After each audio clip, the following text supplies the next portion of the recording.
Hello बच्चों, let's read the question first. How does your brain determine the volume and pitch of sounds. हमारा brain कैसे determine करता है volume and pitch of sounds को.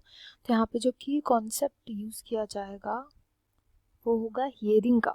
Hearing के concept कैसा होता है हमारे अंदर उसको जानेंगे. हियरिंग के लिए उसके लिए पहले हमें पता होना चाहिए कि वॉल्यूम और पिच होते क्या है. तो वॉल्यूम जो होती है बेसिकली साउंड वेव्स का कितना एम्पलीट्यूड है उसको बोला जाता है. किसी भी साउंड वेव का कितना एम्पलीट्यूड है उसको बोला जाता है. एंड जो पिच होती है वो होती है फ्रीक्वेंसी. इसी साउंड वेव की फ्रीक्वेंसी कितनी है उसको बोला जाता है पिच उस साउंड की. अब हमें इसके लिए ईयर का स्ट्रक्चर भी पता होना चाहिए पढ़ने से पहले, जानने से पहले इसका पूरा प्रोसेस. तो ईयर में मेनली 3 पार्ट्स होते हैं. एक तो होता है आउटर ईयर, देन उसके बाद आता है मिडल ईयर, देन उसके बाद आता है इनर ईयर. इनर ईयर होता क्या है, जो वॉइस होती है, जो साउंड होती है वो एंटर किससे करती है. साउंड जो होती है वो एंटर करती है from the outer ear. Sound ने एंटर किया आउटर ईयर से, ये मिडिल ईयर में जाकर के थोड़ा सा एम्पलीफाई कर जाती है, थोड़ी सी आवाज जो होती है वो बढ़ा दी जाती है.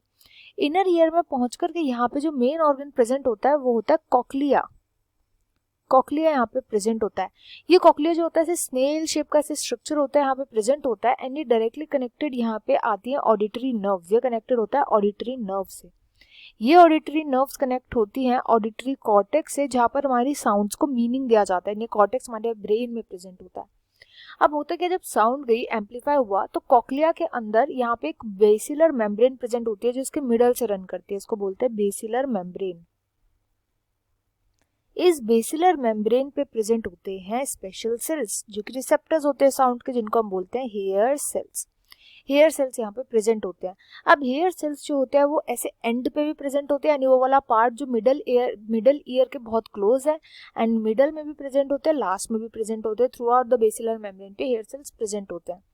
जो ज्यादा पास होते हैं मिडल ईयर के, जो ज्यादा पास होते हैं वो हाई पिच्ड साउंड को कंसीव कर लेते हैं, हाई पिच साउंड को रिकॉग्नाइज कर लेते हैं. साथ ही साथ ये जो आउटर हेयर सेल्स होते हैं, जो आउटर हेयर सेल्स होते हैं ये हाई पिच साउंड को भी कंसीव करते हैं. अगर हाई पिच की साउंड होती है तो वो ये डिटेक्ट करते हैं एंड इसी साउंड को ये एम्पलीफाई भी करते हैं. अगेन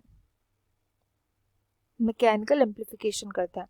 इसके बाद क्या आता है, जो इनर हेयर सेल्स होते हैं, इनर हेयर सेल्स जो अंदर की साइड आते हैं, इनर हेयर सेल्स का फंक्शन होता है ये परसीव करते हैं लो पिच वाली आवाजों को, लो पिच वाली साउंड्स को.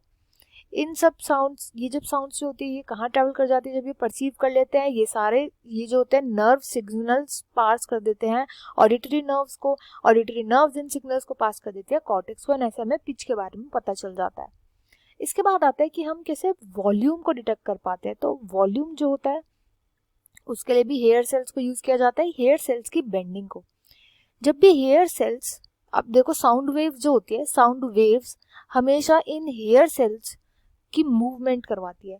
होता क्या, जैसे इस वेव्स हेयर सेल्स को टच करते हैं तो ये बेंड कर जाते हैं. अब डिपेंडिंग अपॉन द बेंडिंग की कितना बेंड कर रहे हैं उस हिसाब से केमिकल रिलीज होते हैं. अगर बहुत ज्यादा हेयर सेल्स बेंड कर रहे हैं तो बहुत ज्यादा केमिकल रिलीज होगा, बहुत कम हेयर सेल्स बेंड कर रहे हैं तो कम केमिकल रिलीज होगा. ये केमिकल परसीव कर लेते हैं ऑडिटरी नर्व्स. एंड ये नर्व्स जो होते हैं सिग्नल किसको भेज देती है, ब्रेन को भेज देती है. एंड ब्रेन को पता चल जाता है अबाउट द वॉल्यूम, कि कितनी वॉल्यूम जो है वो हमें सुनाई दे रही है. I hope you understood well. Best of luck and thank you.